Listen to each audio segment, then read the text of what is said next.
बहुत भाग्य से किसी इंसान को अपने जीवन में मौका मिलता है इस मनुष्य जीवन में बैठ करके उस परमात्मा को, उसके निज रूप को याद करने का, अपने इस जीवन में एक छोटा सा ये रहस्य समझने का कि परमात्मा खोज का विषय है। परमात्मा जिसे पाने के लिए अलग अलग तरीके से सारा संसार लगा हुआ है, उस परमात्मा के पाए बगैर, उस परमात्मा से जुड़े बगैर जीवन की जो भाग दौड़ है वो समाप्त नहीं हो रही है। वो परमात्मा खोज से मिलेगा। हम सब लोग जितने भी संसार में मनुष्य शरीर में जन्मे हैं, हर तरीके से हम हर रूप में, हर साधन में हम उस परमात्मा की खोज में लगे हैं। कैसे? दुनिया के कोई भी काम आप करते हो जिसमें आपको सुख पाने की इच्छा रहेगी, वो कहीं ना कहीं उस परमात्मा की खोज की इच्छा से ही जुड़ी है। सुख सिर्फ परमात्मा का नाम है।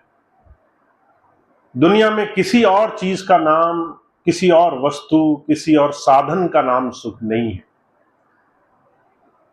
हुजूर कहा करते थे, संसार में लोगों ने बहुत बहुत जतन करके देखे हैं, लोगों ने अकूत संपत्ति कमाई, बड़े बड़े परिवार बनाए, बड़े बड़े साधन किए, तप जप किए, आखिर में हार गए। एक उदाहरण महाराज जी फरमाया करते थे, सिकंदर बादशाह हुआ। एक दिन उसके दिल में ख्याल आया कि मुझे तब सुख मिलेगा जब मेरे पास सबसे ज्यादा खजाना होगा। तो उसने लूटपाट करनी शुरू करी, लड़ाइयां लड़ता रहा सारा जिंदगी भर। एक दिन उसके पास उसके पूरे देश का खजाना इकट्ठा हो गया। जब उसने देखा उसे सुख नहीं मिला तो उसे लगा कि शायद ये कम है। उसने दूसरे देशों पे हमला करना शुरू किया। धीरे धीरे सारे विश्व पे उसकी विजय हुई। सिर्फ उसकी उम्र 30-35 वर्ष की रही होगी। सारी जिंदगी वो लड़ाई लड़ता रहा।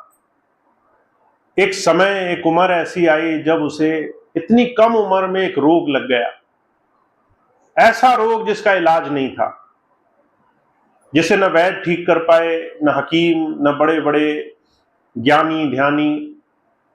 सबने कह दिया आपके पास बहुत थोड़ा सा समय बचा है, आप अपनी मां के दर्शन भी नहीं कर पाओगे, आपको बिना मां के दर्शन किए ही शरीर छोड़ना पड़ेगा। जब इस बात का एहसास हो गया सिकंदर को कि कोई चीज काम नहीं आएगी, न पैसा देने से, न दुनिया भर की मिल्कियत देने से, तो सिकंदर के आखिरी वचन ये थे कि जब मैं मरूं, मेरी अर्थी, मेरी आखिरी यात्रा निकाली जाए तो मेरे हाथ मेरे कफन से बाहर रखे जाएं। लोग देखें कि सिकंदर जैसा बादशाह जो सारी दुनिया का वाली था, गया जब वो दुनिया से तो दोनों हाथ खाली था। सिकंदर भी कुछ नहीं ले गया। दुनिया की अकूत संपत्ति के पीछे जो भी लगा है, जिस भी चीज के पीछे लगा है, तो कारण कुछ और रहा है। पैसा हमें सुख नहीं देता, धन दौलत जमीन जायदाद हमें सुख नहीं देती।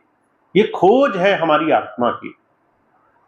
हमारी आत्मा कुछ ऐसा पाना चाहती है जो उसे संसार के दुखों से हमेशा के लिए मुक्त करे। पीपा जी महाराज ने इस बात का भेद दिया, कहा जो ब्रह्मंडे सोई पिंडे, जो खोजे सो पावे, पीपा प्रणवय परम तत्व को सतगुरु होए लखावे। दो चीजें करनी पड़ेंगी जिससे काम बन सकता है। पहली चीज ये, बाहर खोजना बंद कर दो। जो ब्रह्मांड में है उसका जो बीज है वो तुम्हारे पिंड में पड़ा हुआ है। जो तुम बाहर ढूंढ रहे हो उसका जो सुख का जो केंद्र है वो तुम्हारे अंदर परमात्मा ने छुपाया हुआ है। जब तक तुम बाहर दौड़ते रहोगे, बाहर खोज करते रहोगे, तब तक सुख नहीं मिलेगा। कहा ना सुख विद्या के पड़े, ना सुख वाद विवाद, साध सुखी सहजो कहे लागी सुन्न समान। सुखी वो है जिसकी समाधि लगने वाली बनी है, जो अपने अंदर समाने वाला बना है, जो पिंड में आने वाला, शरीर के अंदर ध्यान करने वाला बना है। और पीपा जी कह रहे हैं इसके लिए दूसरी चीज क्या चाहिए? सतगुरु चाहिए। जो सतगुरु तुम्हें उस ज्ञान को जो पा चुका है वो ही तुम्हें वहां ले जा पाएगा। आप दुनिया के लिहाज से देखो, अगर आप कोई नया हुनर, नया काम, कोई नया ज्ञान सीखना चाहो, अकेले कोशिश करोगे तो बहुत वक्त लगेगा। आप कोई नई चीज करना चाहो, अकेले कोशिश करो तो आपको बहुत लंबा समय लग सकता है। पर अगर आपको कोई जानकार, कोई विधि पूर्वक उस चीज को सिखाने वाला कोई गुरु मिल जाए तो आपको वो चीज बड़ी जल्दी आ सकती है। जो भी आपको जानकार मिले वो जानकार आपके काम आसानी से बना देगा। तो पीपा जी महाराज कह रहे हैं पहला बाहर खोजना बंद होना चाहिए। सुख बाहर नहीं है। अगर तुम्हें यकीन नहीं तो तुम बड़े बड़े राजा महाराजाओं को देख लो। बलक बुखारे का बादशाह हुआ, उसके मन में बड़ी कशिश थी कि मुझे उस परमात्मा के दर्शन हो, पर वो सुख नहीं छोड़ना चाहता था। राजमहल में रहता था, रोज उसको सोने के लिए 125 मन फूलों की सेज लगाई जाती थी। अब कितने फूल होते हैं आप कल्पना करके देखिए। इतने फूलों का बिस्तर उसका लगाया जाता था कि वो आराम से सो सके, उसको सुखों में कमी ना आए। और मन में कशिश ये थी कि मुझे प्रभु पाना है, सुख भी नहीं छोड़ने हैं दुनिया के और प्रभु भी पाना है। एक दिन कबीर साहब ने उसे दर्शन दिए। एक ऊंट ढूंढने के लिए वो महल के छतों पर चढ़ गए। बादशाह अकेला टहल रहा था। उसने देखा अनजान मनुष्य मेरी छत पर कैसे टहल रहा है, यहां तो परिंदा पर नहीं मार सकता। बादशाह को उत्सुकता हुई, जाकर पूछा तुम कौन हो? कबीर कहने लगे राहगीर हूं। उन्होंने पूछा यहां कैसे? कहने लगे मेरे ऊंट खो गए हैं, उन्हें ढूंढता हूं। बादशाह बहुत हंसा, जहां परिंदा नहीं पर मार सकता वहां ऊंट कैसे चढ़ेगा? महलों की छतों पर ऊंट कैसे घूमेगा? बादशाह कहने लगा तुम बड़े नादान हो, महलों की छतों पर ऊंट ढूंढते हो, यहां तो परिंदा पर नहीं मारता, तुम बड़े बेवकूफ मालूम पड़ते हो। कबीर कहने लगे चलो अच्छा हुआ तुमने बताया। पर वो उस बादशाह से ज्यादा बेवकूफ नहीं हो जो अपने सुखों के बिस्तर पर सोता है और कहता है मुझे प्रभु मिले। कम से कम उससे तो कम ही बेवकूफ हूं। अब बादशाह को बड़ी चोट लगी। मैं कहता हूं मुझे सुख मिले और दुनिया में दौड़ लगा रहा हूं। उसने ये बात जब समझी तब जाकर के उसके जीवन में खोज शुरू हुई। वो खोज का नाम प्रभु की भक्ति है। हुजूर कहा करते थे दुनिया में कोई ये काम आपको नहीं करा सकता है, ये काम आपको खुद करना पड़ेगा। दुनिया में आपको बाहर काम में सहयोगी मिल जाएंगे, आप कहोगे मेरे काम में मदद कर दो, आपको मददगार मिल जाएंगे। पर जो ये प्रभु की खोज है ये मनुष्य को खुद करनी पड़ती है। जब हम दुनिया की सारी चीजों से त्रस्त हो जाते हैं, दुनिया के सारे काम आजमा के देख लेते हैं, दुनिया के सारे लोगों को, रिश्ते नातेदारों को, जानकारों को आजमा कर देख लेते हैं, जीवन का सत्य समझ लेते हैं, तब जाकर के हमें ये बात समझ में आती है। कबीर साहब थोड़ा और प्यार से समझा रहे हैं। कहते तुम अभी नहीं समझ पा रहे हो, एक दिन ऐसा आएगा जब तुम्हारा शरीर तुम्हारी क्षमताओं से, तुम्हारी ताकत से आगे बढ़ जाएगा, तुम्हारी उम्र थोड़ी ज्यादा हो जाएगी, तुम 40-50 साल के हो जाओगे। जब तुम देखोगे कि शरीर में वैसा बल नहीं रहा जैसे पहले होता था, आंखों ने देखना बंद कर दिया, कानों ने सुनना बंद कर दिया, जबान लड़खड़ाने लगी, कमर टेढ़ी हो गई, हाथ में छड़ी आ गई, उस वक्त तुम कहोगे कि तुम्हारे जीवन का ये वो समय है जहां कोई तुम्हें नहीं पूछता है। ये जीवन का वो समय है जहां तुम्हारी उल्टी गिनती शुरू हो गई है। कहते मुगरिन मारत प्राण निकाशत, नैनन भरे आयो नीर, करोरे मन वादिन की तदबीर, जब यमराजा आन धरेंगे नीक नेक धरत नहीं दी। कहते उस दिन की याद आने लग जाएगी कि अब तो शायद जाना पड़ेगा, अब शायद यहां नहीं रहेंगे। उस वक्त की याद आने लग जाएगी कि शरीर छोड़ते वक्त लोग कैसा महसूस करते हैं, हम अपनी आंखों से कई बार वृद्धावस्था, बुढ़ापा देखते हैं, तकलीफ देखते हैं लोगों के जाने की। उनके शरीर से जब प्राण निकलते हैं तो वो बता नहीं पाते क्या तकलीफ है। कबीर साहब कहते हैं जबान पे चुप्पी लग जाती है, जबान बोल नहीं पाती, लड़खड़ाने लगती है। जो पीड़ा होती है वो हम ही जानते हैं। कहते हैं उस दिन की याद महात्मा शुरू में कराता है।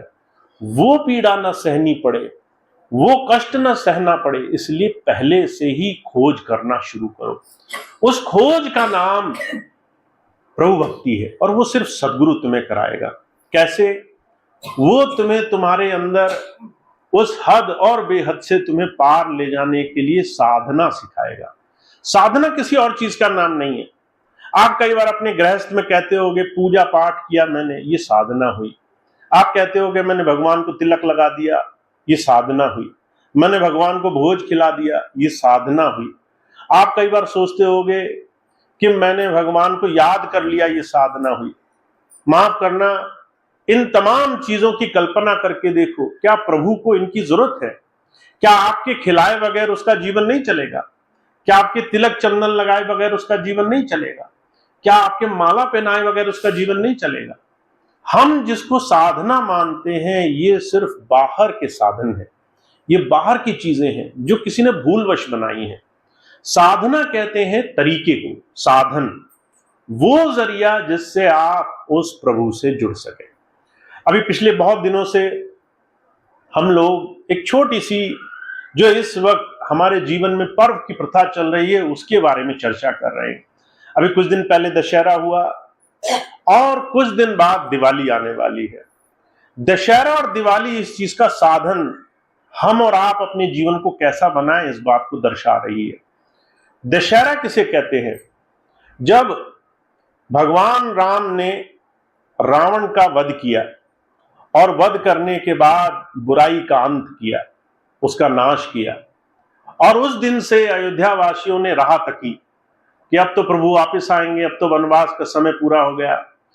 दशहरे के बाद से लेकर जो समय गुजरा और जब तक वो वापस आए, उसमें जो प्रतीक्षा उन्होंने करी है, उसमें जो विरह, उसमें जो पीड़ा सही है, उसमें जो अंदर से विरह सहा है, जो भक्ति में एक हमारे टीस होनी चाहिए, उस बात का प्रतीक है ये दिवाली। कि दिवाली में आप अंदर से उस प्रभु को पाने के लिए इतने व्याकुल हो गए कि आपको कुछ और दिखाई नहीं दिया। पर हमारे स्वामी जी महाराज बड़े साफ लफ्जों में एक बात कहते हैं। कहते वो किस युग की, त्रेता युग की बात रही, जब रावण से भगवान राम ने उस समय की सदी को मुक्त कराया, उस समय के पाप को मुक्त कराया। आज हम दिवाली कैसे मनाते हैं, दशहरा कैसे मनाते हैं? हर साल हम रावण खड़ा कर देते हैं, हर साल हम रावण जलाते हैं। महाराज जी तो कहा करते थे, बड़ी अजीब हमारी परंपरा है, एक त्रेता युग में एक रावण बना, हमारा हर साल रावण बन जाता है। वहां एक ही बार रावण मारना पड़ा, हमसे हर साल रावण नहीं मर रहा है। हम हर साल रावण को मारने में लगे हैं, हम हर साल रावण को याद करते हैं, हम हर साल भगवान राम को भूल जाते हैं। क्योंकि भगवान राम सिर्फ एक नाम नहीं है, वो हमारे जीवन में हमारा आचरण, हमारा स्वभाव कैसा होना चाहिए, हम अपने जीवन में कैसे अपने जीवन को सुधारेंगे, इस बात का प्रतीक दे रहे हैं। तो हमारे स्वामी जी महाराज दिवाली को एक बहुत साधारण शब्दों में हमारे जीवन के आचरण से जोड़ा करते थे। कहते थे दीपक जला करके हम अंधकार का नाश करते हैं, कि हमारे जीवन में जो अंधकार हो वो हम प्रकाश से दूर कर दें।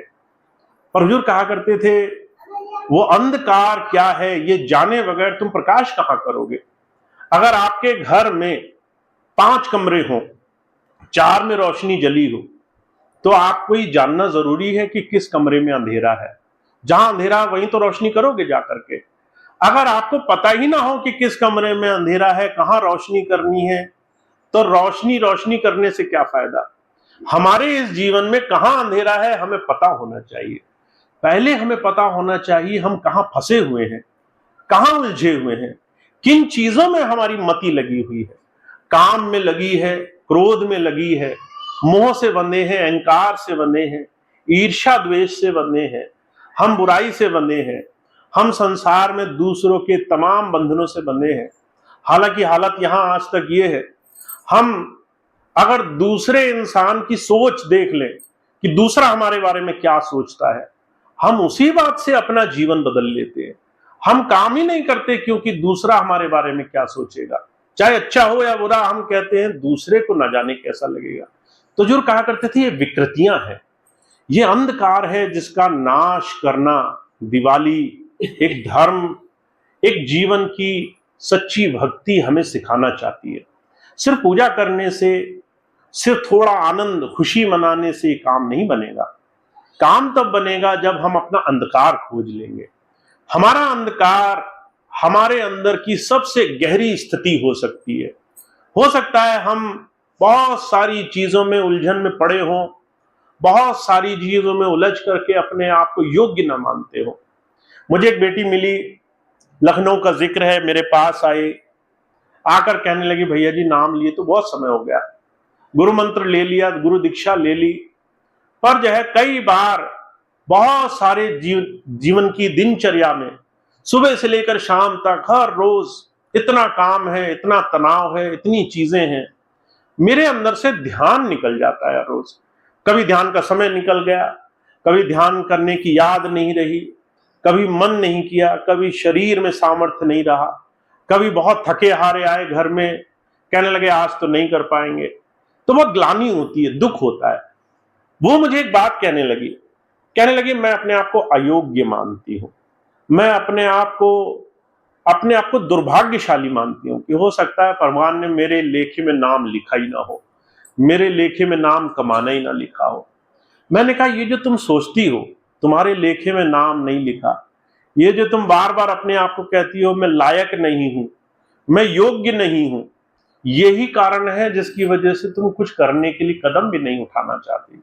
जिस दिन तुम कहोगी मैं योग्य हूं, उस दिन तुम कदम उठाओगी। जिस दिन तुम कहोगी कि मैं इस चीज को करने के लिए प्रतिबद्ध हूं, उस दिन तुम कदम उठाओगी। जिस दिन कहोगी मेरा संकल्प है, व्रत है, उस दिन तुम कदम उठाओगे। जब कहोगी कि मैं योग्य नहीं हूं, तो ये कहना आसान है कि जब मैं लायक ही नहीं हूं तो फिर मैं क्यों करूं, मैं जब कोई अच्छा काम कर ही नहीं सकती हूं तो फिर मुझे क्यों जाना है उस रास्ते पर। तो आपके मन में एक इच्छा उत्पन्न हो जाती है कि जब मैं योग्य ही नहीं तो मैं इस काम को करूंगी भी नहीं। तो हुजूर कहा करते थे आपका अंधकार क्या है, ये जानना दिवाली की परिकाष्ठा का एक बड़ा जरूर स्वरूप है कि आप ये जानें कि आपके जीवन में आप कैसे अपने आप को अच्छा बना सकते हैं। तो सभी महापुरुषों ने सिर्फ एक ही बात कही है कि आपके जीवन की जो सबसे बड़े सुख और समृद्धि की स्थिति है, वो आप तभी हासिल करेंगे जब आप उसको अपनी तरफ आकर्षित करेंगे। हम भगवान की पूजा करते हैं, लक्ष्मी और गणेश की पूजा करते हैं, और जो कहा करते थे सुख और समृद्धि मांगने से नहीं मिलती, आकर्षित करनी पड़ती है। आप उस योग्य होगे तो आपको घर बैठे ही सब कुछ प्राप्त होगा, और अगर योग्य नहीं होगे तो आप चाहे बाजार में सबके सामने खड़े हो तब भी कई चीज नहीं दिखाई देती। हुजूर एक बड़ा सुंदर सा उदाहरण फरमाया करते थे, आपके दो बच्चे हों, एक बच्चा हमेशा आपकी बात टाल दे, कभी माने नहीं, आप कुछ भी बोलो करने को वो हमेशा नकार दे, बार बार आपको ना बोले, तो आप क्या करोगे? आप 2-4 बार तो सहन करोगे, 5वीं बार आप कहोगे कि नहीं मानता तो मैं भी कुछ नहीं देती। उसको फिर आप समझाने का दूसरा तरीका ढूंढ लोगे। अगर आप बच्चे को योग्य नहीं देखते तो उस बच्चे को अपना स्नेह प्यार, अपनी मीठी वाणी, अपना थोड़ा सा नम्र स्वभाव तक देने को तैयार नहीं होते। आप कहते इसको सबक सिखाना पड़ेगा। तो जो कहा करते थे जब तुम अपने बच्चे के साथ ये करते हो तो परमात्मा सोचो हमारे साथ जब हमारा मन ऐसा देखेगा, ये मांगता तो बहुत कुछ है पर ये प्राप्त करने के लिए तैयार नहीं होना चाहता, तो फिर वो भी हमें वो चीज देने में थोड़ी आनाकानी करता है। तो हम सुख समृद्धि पाना चाहें, अगर हम अपने जीवन में कुछ पाना चाहें, कहा जो सुख चाहे तू सदा तो शरण राम की ले। अगर तुम्हें कुछ पाना है तो पहले वैसे बनने लग जाओ। अगर तुम्हें सुख पाना है तो आज जो तुम्हें मिल रहा है उसमें सुखी रहने लग जाओ, कृतज्ञ होने लग जाओ। तुम्हारे पास 10 गलत काम हुए हो, एक अच्छा काम हुआ हो, उस एक अच्छे काम के लिए धन्यवाद दो उस मालिक का। एक तुम्हारे जीवन में उसने थोड़ी सी भी कृपा की हो, उसके लिए तुम उसका शुक्र मनाओ। हे प्रभु, तेरी राजी में मैं रजा रह पाया, तूने जो दिया तेरा भाणा वो बड़ा अच्छा था, मुझे बड़ी खुशी है, मुझे ये मिला, मैं इससे बहुत राजी हूं। तो जो कहा करते थे जीवन में अगर हम अपने इस जीवन को सही मायनों में सुख से जोड़ना चाहते हैं तो वो अंदर से आएगा, बाहर से कभी नहीं आएगा। तो हरे गृहस्थी कहा, गृहस्थी सेवे साधु को, साधु सिमरे राम, या में कुछ धोखा नहीं, सरे दो के काम। गृहस्थी को इसलिए साधुओं की संगत कही जाती है, तुम वैसे संसार के 24 घंटे कामों में लिप्त रहोगे, पर एक साधु की संगत तुम्हारे मन को बदलेगी, थोड़ा सा पलटेगी। तुम हमेशा कहोगे मुझे मिले, पर जब साधु के पास बैठोगे तो साधु कहेगा जो है उसके लिए धन्यवाद करो पहले, जो मिल गया उसके लिए शुक्राना भरो पहले, जो तुम्हें मालिक ने दे दिया उसकी तरफ नजर करो पहले। हमेशा मांगने रहने से काम नहीं बनेगा, जो मिल गया उसके लिए पहले उसका शुक्र मनाना जरूरी है। तो साधु हमारे जीवन को कृतज्ञ बना देता है, उस प्रभु की भक्ति के लिए तैयार कर देता है, पात्र बना देता है। और जो कहा करते थे, एक बड़ा छोटी सी बात कहा करते थे, पानी ऊंचे ना टिके नीचे ही ठहराए, नीचा होवे भर पिए ऊंचा प्यासा जाए। गिलास में पानी भरना हो तो उसको नल के नीचे ले जाना पड़ता है, आप नल के ऊपर गिलास रखो, कितना ही पानी बहाओ, एक बूंद नहीं भरेगी। तो जो कहा करते थे, अगर तुम्हें कुछ पाना है तो तुम्हें कृतज्ञ होना पड़ेगा। तुम्हें जो आज मिल गया, एकांत में बैठो थोड़ी देर सबसे हट करके, और जो भी तुम्हें दिन में अच्छा हुआ उसके लिए उस प्रभु का शुक्राना करो। हे मालिक, तेरा शुक्र है मेरे जीवन में आज ये अच्छा हुआ, वो अच्छा हुआ। अगर 1000 काम बुरे हुए उसको छोड़ दो, एक अच्छा काम हुआ उसको याद करो। हुजूर एक बड़ी सुंदर बात कहा करते थे, कुछ अच्छा हो जाए पत्थर पर लकीर की तरह घिस दो, कुछ बुरा हो जाए रेत पर लिखो। अगर रेत पर लिखा होगा मिट जाएगा, बुराई अगर की तो भूल जाओगे, पर अच्छाई की तो जन्मों जन्मों याद रखना। ये बात अगर तुम्हारे जीवन में आई तो जीवन कुछ और रहेगा। तो हमें दिवाली बहुत कुछ समझा रही है। संतों का सानिध्य हमें इस गृहस्थ में, इस व्यस्त जीवन में, इस सुबह से लेकर शाम तक झंझटों पे पड़े हुए इस जीवन में मन को साफ करना सिखा रहा है कि आपके संसार के तरह तरह के झंझट कम नहीं होंगे। आप ये मत सोचो कि आप कल अच्छा जीवन हो जाएगा आपका, ये झंझट सारा जीवन चलने वाले हैं। इसमें आप कैसे अपने जीवन को शांति से जोड़ोगे, ये तरीका आपको आज करना होगा। कल पर टालने से काम बिगड़ेगा। वो समय, वो घड़ी, वो क्षण जो आपने ऐसा गुजारा है, वो आपके जीवन की सबसे बड़ी कमाई है। तो हम और आप बहुत भाग्यशाली हैं, हमें अपने जीवन में अपने आप को उस प्रभु भक्ति से जोड़ने का साधन मिला है। पर हुजूर कहा करते थे, इस बात की याद रखना, इसको भूल मत जाना, तुम्हारे गृहस्थ में, तुम्हारे सुबह से लेकर शाम तक के काम में तुम्हें उस प्रभु से जोड़ने वाला सिर्फ एक प्रभु ही है। दुनिया में कोई और इस काम में तुम्हारा साथ नहीं देगा। तुम यहां से बाहर जाओगे, चौराहे पे खड़े होगे, 10 मिलने वाले आएंगे, दुनिया की 10 तरह तरह की चीजों की बात करेंगे, राजनीति की बात करेंगे, हारी बीमारी की बात करेंगे, मुकदमेदारी की बात करेंगे, जमीन जायदाद की बात करेंगे, दुनिया के तरह तरह के मुद्दों की बात करेंगे। कभी ये नहीं पूछेंगे तुम्हें अंदर में सुख शांति मिली कि नहीं मिली, तुम्हारा अंदर से ठहराव हुआ कि नहीं हुआ, तुम्हारा अंदर में उस प्रभु से प्रेम जुड़ा कि नहीं जुड़ा। किसी को नहीं पड़ी है तुम्हारे अंदर क्या हो जाए, सारा संसार बाहर की चीजों में लगा है। तो जो कहा करते थे, एक तुम ही हो जो अपने अंदर इस खोज को करोगे।